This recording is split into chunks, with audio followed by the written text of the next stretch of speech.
A Canon Games, il video si chiama Game Development Caution. Io vi voglio sottoporre questo video senza darvi troppe introduzioni, perché voglio sentire che cosa ne pensate voi. Dura 13 minuti, non dura tantissimo, ok? Poi ci facciamo una breve discussione alla fine, perché credo che sarà una cosa che andrà discussa a mente fredda, questa qui. D'accordo? Quindi non vi do particolari introduzioni di vari tipi. Guardiamolo insieme e voglio sentire i vostri pareri. Molto probabilmente questo segmento lo ripubblicherò su YouTube, perché questa è una di quelle cose che merita di essere discussa. Pronti? Si va. Hi everyone, it's me, Tim. Today I want to talk about something that, for a lack of a better phrase, I'm going to call game development caution. Before I start, I'm going to tell you 3 different stories. They're a little different, but then I'll tell you what I'm thinking about. Scusate, mi viene una domanda, no? Per quanto riguarda i sottotitoli, visibilità e sottotitoli, impostazioni per tutti i video. No, vabbè, non lo posso fare adesso, va bene, come non detto. Vabbè, perché sui social è un po' tagliato, però vabbè.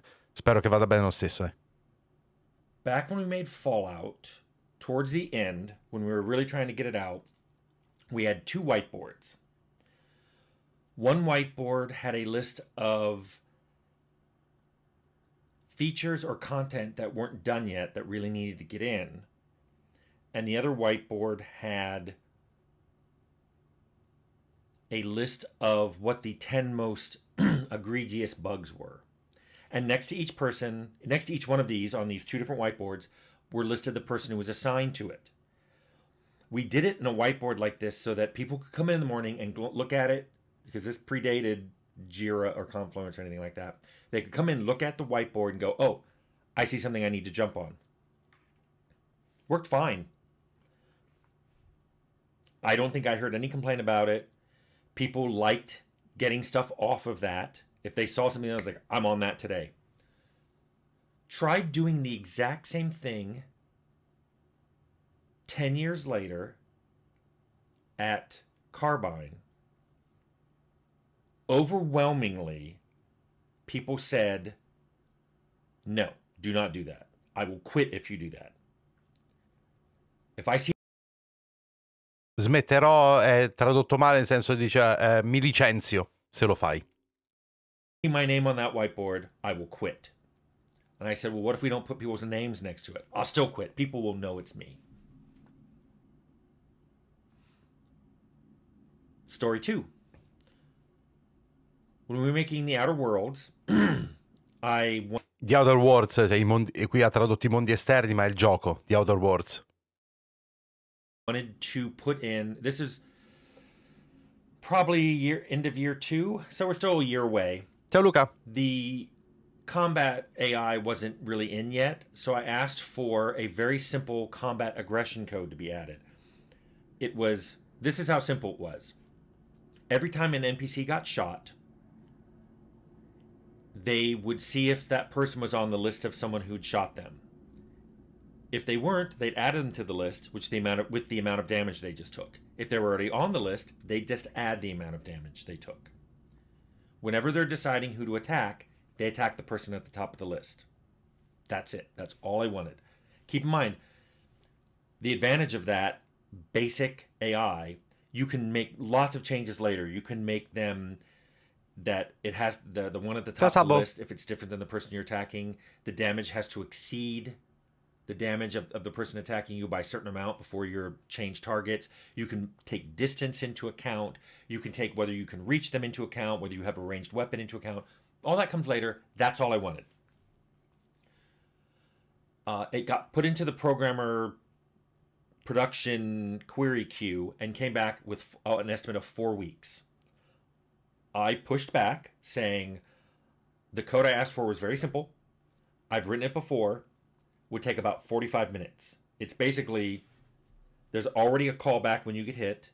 That's when you look to put them on the list. And there's a callback, there's a call when you want to pick a target. That's when you look at the list and see which one you want to attack. That's it. The programmer who it got signed to came to me and said, I need 4 weeks. And I'm like, why? Walk me through what you're going to do. And he goes, you don't understand. And I was like, I've coded this 3 times. walk me through it. And he wouldn't. He left. He left angry. Lead programmer came back, started yelling at me, saying, if he says he needs 4 weeks, he needs 4 weeks. And I'm like, then I will do it. I'll have it done before lunch. And he said, no, because then people will have to support your code. I'm like, well, let me I'm going to walk you through what I want. And you tell me why this takes 4 weeks. He looked at what I wrote, which was about 10 lines of pseudocode on a whiteboard. And he goes, I'll come back. He came back about an hour later and said, what about 2 weeks? And I said, do I have any options here? Fine. 2 weeks. Story 3. Leonard and I talk about features all the time, whether it's dialogues or system mechanics or story, setting. We get very into it. Our voices may be raised. We're jumping out of our chairs to draw things on whiteboards. We're pacing back and forth. I know I've mentioned this before, but Anthony Davis showed up at our door and said, you guys have to stop yelling. Everybody's getting nervous. It's like mom and dad are yelling at each other. Still don't know who he meant was mom, but we explained that's just us talking. We're not mad, but we're trying to tease apart exactly what to do, and we're getting into it. So, what do those 3 stories have to do with each other? I'm starting to see in the industry, I shouldn't say starting, in the last decade, the last quarter of my career, I'm starting to see this rise of what I can only call development caution, an abundance of caution, of padding estimates, time estimates, of wanting to go around and check with a lot of people to see if something's okay, asking, should we do this? I'm not sure. Let's have a meeting. Frequently, people would want to have a meeting to discuss something, and those were the very people who would say, we have too many meetings. I can't get any work done. Now, caution can be a really good thing if it leads to less bugs, less stress. Also, I get the fact that because games cost more now, people are approaching it with this sense of caution, because you're not just going to be out a little bit of money. You're going to be out a lot of money if this game doesn't do well. The thing that worries me, though, is games can also be a lot worse because of caution. And everybody who's cautious kind of denies that. They're like, no, we're reducing bugs. We're increasing life-work balance. People are less stressed. And I'm like, true, but you're also taking a lot less risk in a game, which in many games I think give them less charm. And yeah, even games that have jank have a lot of charm. My games have had jank. I know people talk about jank in other games. You know, things where the AI... Jank non è un termine in particolare, jank è, diciamo, un modo per dire dei giochi che hanno delle cose che non vanno, cioè che non sono proprio perfetti al 100%. E lui si sta riferendo a questo come dei giochi che una volta avevano più fascino, anche se magari c'erano delle cose non fatte benissimo. E questa... comunque continuiamo, perché questa è una cosa, secondo me, molto interessante. AI acts in a bizarre way in certain circumstances, or NPCs say weird things or do weird things. It can be charming. But things have changed, and I know games have gone from being an expression of an idea, of like artwork from a particular person or group of people, into a corporate-driven, money-seeking instrument. And I get it. There's a lot of money going into these. In a way, though, I would argue they always were. You always were making these with the idea that, you know, I hope it sells a lot and we make money. But now designs are being driven by this. That's why we have microtransactions. It's why we have pre-orders. It's why we have what we're starting to see lately, where games are, if you pay a little more, you can play it a few days or even a week early. Now, you can't always blame the publishers or the developers for this. If people didn't pay for it, they wouldn't do it. It's like spam. If everybody stopped answering spam tomorrow, it would go away. But because a tiny percentage does, it's there for everybody to see.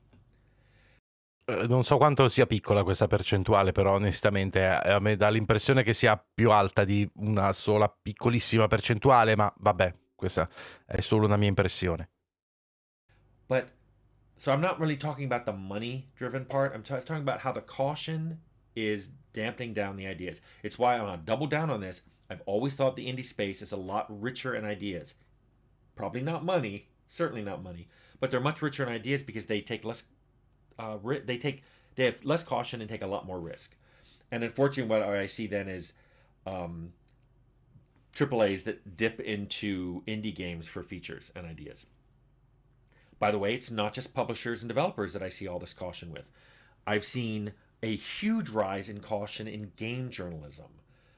It's become the norm that no journalist wants to risk getting into an embargo situation where they're not given an early access code, so they can't write their reviews earlier than other people. They're worried about not being invited to press events or junkets, I think they're called. So a lot of them have gone a lot more cautious in what they say. I really miss the reviews. I'll name a couple, like Scorpia in the 80s and 90s and Deathlock in the 90s and early 2000s. Because those two reviewers, said what they thought. If you put out a game, they'd skewer you for all the things that were wrong with it, but then they'd praise you for everything that's right with it. Now it's sort of like, well, we really like this, but they don't want to really double down on it because it may be something people don't like. So let's say a journalist loves the diversity in a game, he may go, well, I'm not going to say that much because I don't want to come across as being pandering, and also some people yell when you talk about that. So I just see a lot of the passion drain out of game journalism, and they're really just trying to go for what kind of review can I write that generates the most clicks, and Quanto vorrei fare un commentino su questa cosa qua, ma purtroppo d'altronde lui stesso a dire che c'è poco da dire perché poi alla fine sono gli utenti, no? Ha fatto l'esempio dello spam, che è fastidioso, ma se nessuno ci cliccasse su quello spam, cioè se non funzionasse, smetterebbero di farlo.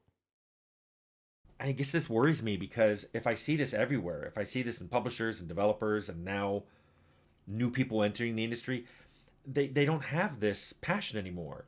So, what's the moral of all this? I want to tell people, just go and make what you want. You don't need a committee to sign off on it. You can always go back and change it, or if you make something and it turns out not to be good at all and unsalvageable, throw it away. But that rapid iteration to get to some really good idea is a lot better than just being so cautious that you basically creep up to a very mundane game that doesn't show any kind of passion in its development. People can tell. So I started with stories. Let me end with those 3 stories and how they kind of got resolved. So I didn't even try to do the whiteboard solution when I made Outer Worlds. What I did is I made my own Confluence page called, I was Tim Kane's top 10 or something. It was in my Confluence space, and I wrote, here are the 10 biggest things I want looked at this week. And there were a few producers who would look at that page all the time. What was great about this solution, nobody could come and complain to me about it because it was in my Confluence space.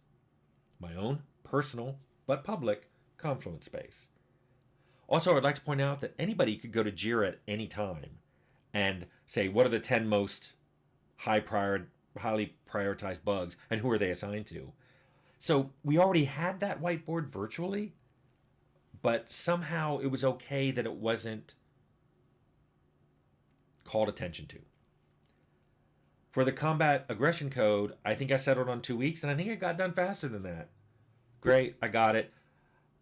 I don't think I asked for anything after that. I didn't go and specifically ask for anything because I realized that I was being viewed as some sort of ogre when I knew something could be done faster, and there was no solution to it, which is why years ago I started thinking, ooh, this is becoming a problem.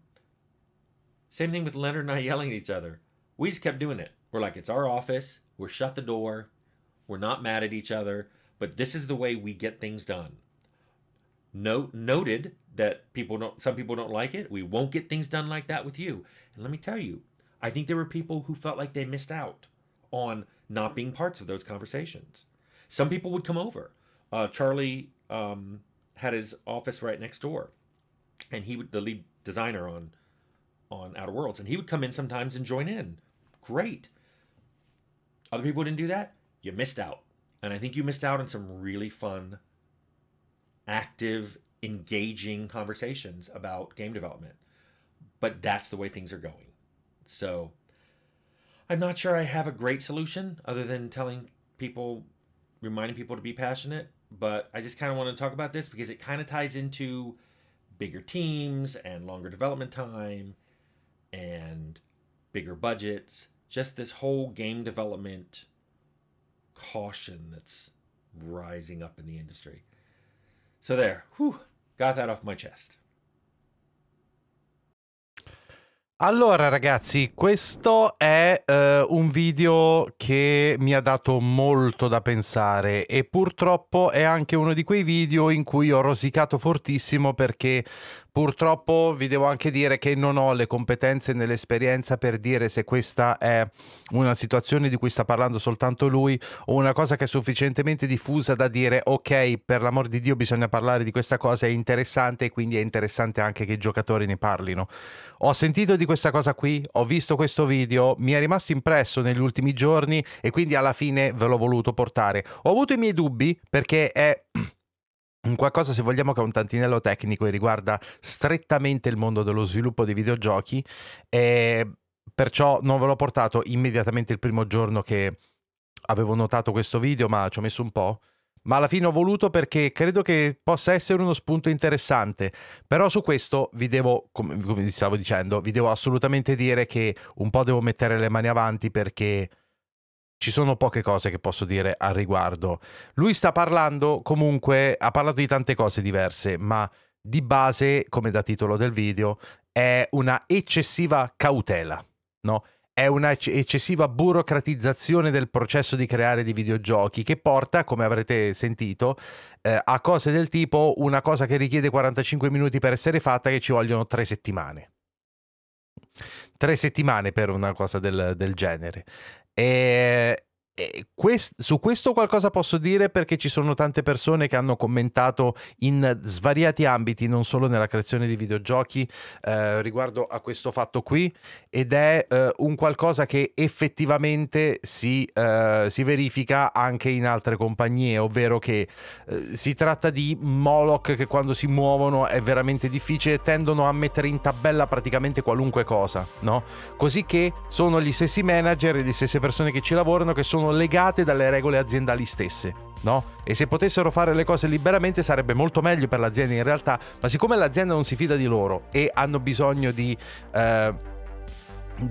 tenere tutto sotto controllo e avere tutto schematizzato e poter rendere conto di tutto in qualunque situazione, ci si ritrova in alcuni casi a metterci un'eternità per un qualcosa che dovrebbe richiedere veramente pochi minuti. Quindi hanno tutti paura. Video interessante il discorso che ha fatto, poi si è trasferito in generale a molti ambienti di lavoro in team. Sì, esatto, ed è questa l'unica cosa che posso dire perché ho sentito parecchie persone parlare del lavoro in team e di come le cose sono evolute in una maniera non esattamente fantastica, ok? Negli ultimi anni è tutto troppo legato al tentativo di tenere tutto sotto controllo e di trasferire tutto su tabelle e su numeri che possono essere presi, poi analizzati.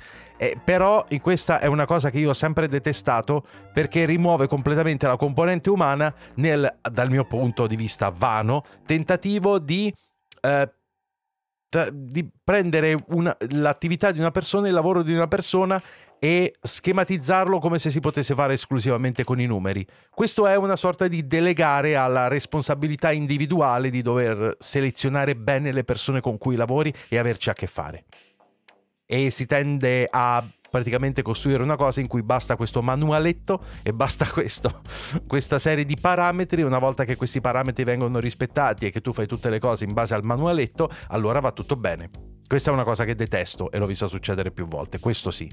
Però Però poi capita che ovviamente questo si applichi a una realtà che non conosco e quindi devo per forza mettere le mani avanti. Io... Sto discorso è circoscritto ai AAA, progetti che sono cresciuti esponenzialmente sia come complessità che conseguenza come budget. La situazione è rampante e gli anni che rimpiange probabilmente la può trovare gli studi indipendenti. Non credo che la responsabilità sia dei team di sviluppo quanto il mercato, che oggi è naturalmente diverso da quello di 10 anni fa. Guarda, ti direi che in buona parte hai ragione, però non penso che lui si riferisse soltanto agli studi più grandi. Di fatto The Outer Worlds è un gioco di cui lui è stato parte dello sviluppo attivo e, da quello che mi è dato capire, ed è una realtà però non così gigante, no? E lui temo che stia parlando proprio di un fatto di atteggiamento moderno rispetto a quello che c'era una volta. Oggi si tende a correre molti meno rischi, si tende ad avere paura che le cose possano andare male, perciò si tende a esitare talmente tanto che il risultato però sono dei giochi un po' blandi. E questa è una cosa che abbiamo visto invece. Questa è una cosa che abbiamo assolutamente visto ed è uno dei grossi problemi dell'industria AAA moderna. Esce tanta roba, è anche molto bella, per carità di Dio, ma l'industria AAA ha sicuramente un problema con dei titoli che vanno decisamente troppo sul sicuro, e a un certo punto finiranno i remake e le remaster e finiranno i seguiti possibili dello stesso franchise, e vuoi o non vuoi, alla fine qualcosa dovrai tirare fuori e un investimento in una nuova IP prima o poi dovrà arrivare. È solo che nessuno la vuole fare perché sono tutti spaventati. Un po', e l'ha detto anche nel video, per via di quanto costano i giochi adesso, un po' però è anche un atteggiamento culturale probabilmente. Questa è una cosa, è una cosa di cui vi ho detto quello che potevo. Sarebbe molto interessante sentire qualche sviluppatore al riguardo. Spero che questo video possa... Beh, io ho letto, adesso altre persone hanno fatto reaction a questo video, sono andato nella sezione commenti, ho letto molti pareri di tanti sviluppatori che hanno commentato questo video qua, e quindi voglio dire, un'idea me la sono fatta, però sarebbe veramente figo che commentasse qualcuno questo video e che la discussione potesse partire da quello, perché credo che sia interessante.